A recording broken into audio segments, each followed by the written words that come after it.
space station and Dragon shortly after Dragon arrived at the station yesterday. Here's footage of the crew working to open up that doorway in between the orbiting complex and his cargo craft. This all took place at 12:14 p.m. Central Time yesterday, 1:14 p.m. Eastern Time.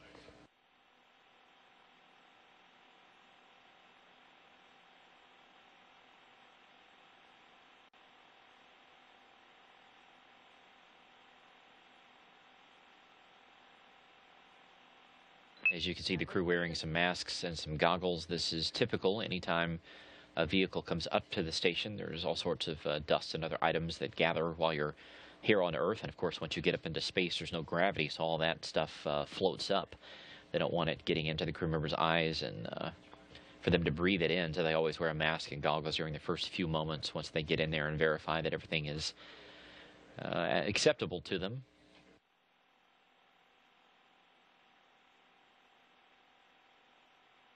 As you can see, Dragon was packed fairly full. What happens is, even though Dragon can take up quite a bit of mass or weight up to the International Space Station, sometimes they fill it full with larger items, and it does what's called a volume out. It basically occupies so much room in there that there's no more room to stuff any more cargo. But again, Dragon taking up 1,268 pounds of supplies, quite a bit of packaging as well. All of that foam and other carriage pieces of equipment that hold that cargo down add a little more than 200 pounds to it, so the total of everything is 1,493 pounds. But there's all sorts of crew supplies. There's a crew care package, some clothing for the crew, some trash bags, some food, some data files for the space station itself.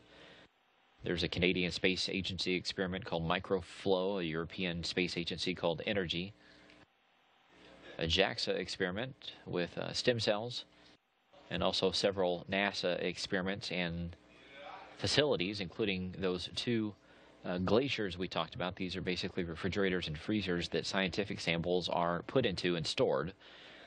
One of them was powered up and has already been transferred to the station. There was an unpowered one that will be stored on board the station for future use. There's some plant experiments, some nanorack experiments with student experiments on board. There's that coarsening in solid liquid mixtures experiment that we talked about that the crew is going to be setting up today. That will run for 20 days and we'll come back home. There's some supplies for the microgravity sciences glove box, one of the tools and facilities that the crew members use quite a bit on board the station. There's some tools for future spacewalks, also some just general hardware for the International Space Station itself. There's some new beds for the carbon dioxide removal assembly that they will be using. There's also some exercise equipment and spare parts that are going up there, some battery chargers, also some computer hard drives and some CD cases, other computer supplies. But all of this inside Dragon has to come out over the next couple of weeks, and it'll be packed full of 2,668 pounds of supplies, or 3,020 pounds with all the packaging that goes around it. The crew is going to be sending back some empty food containers that'll be recycled on the ground and used again. And almost 1,455 pounds of experiments are coming back, including the Canadian Space Agency experiments called Microflow and Vascular, the European Space Agency experiments, Energy and Biolab. JAXA has several experiments coming back, including the Medaka fish that you've heard us talk about before. The stem cells will be coming back as well. NASA has several experiments coming back as well. There's a glacier coming back with some frozen samples on board. One of the colloid experiments called BCAT is coming back as well. This takes a look at how different solid mixtures inside liquids behave up in space. This could lead to better bridge designs and building designs here on Earth.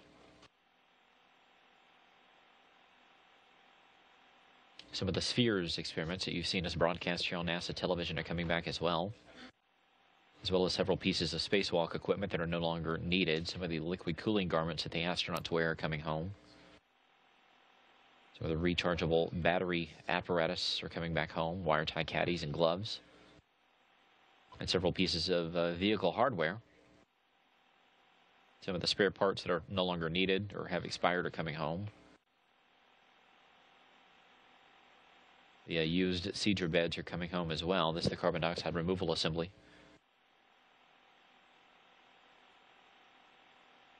And also about 35 pounds of Russian hardware coming home, too. Nice picture, Yevgeny. So again, this is footage from yesterday as the crew opened up the hatches and took a look inside Dragon for the first time after it had arrived at the station. Good to see you. The times again, the capture took place Sunday morning at 4:31 a.m. Central Time, 5:31 a.m. Eastern. The installation, which was a ground command, the crew actually captured the vehicle, but the ground commanded up the robotics operations that moved it around and got it installed. That installation took place at 7:56 a.m. Central Time, 8:56 a.m. Eastern.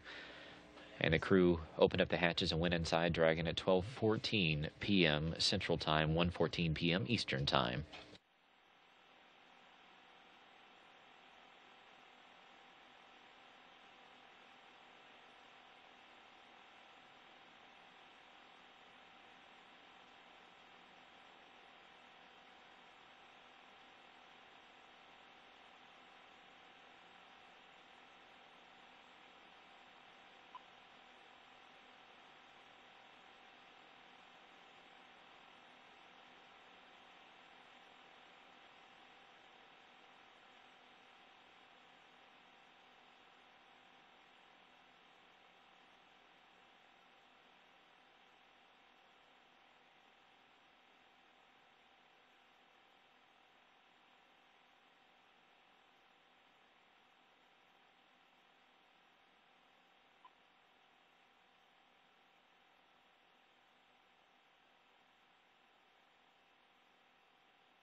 You see the crew there hooking up what looks like a vent in between the space station and Dragon.